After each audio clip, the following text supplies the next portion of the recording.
नमस्कार मित्रांनो, पैशांच्या गोष्टीमध्ये तुमचं स्वागत आहे। तुम्ही जर म्युच्युअल फंडमध्ये गुंतवणूक केलेली असेल आणि तुमचे पैसे वाढत नाहीयेत तर तुम्ही काही चुका केलेल्या असतील।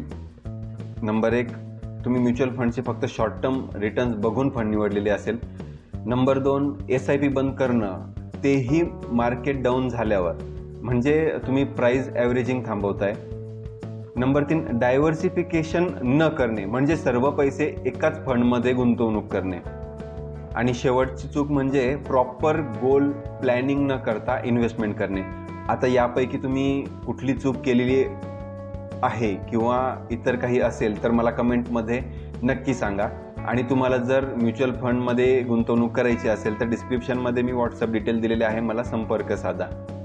आणि याच प्रकारे अशाच काही फायनान्स आणि म्युच्युअल फंडच्या अजून माहितीसाठी तुम्ही चॅनलला सबस्क्राईब करा आणि तुमच्या मित्रांसोबत शेअरही करा। धन्यवाद।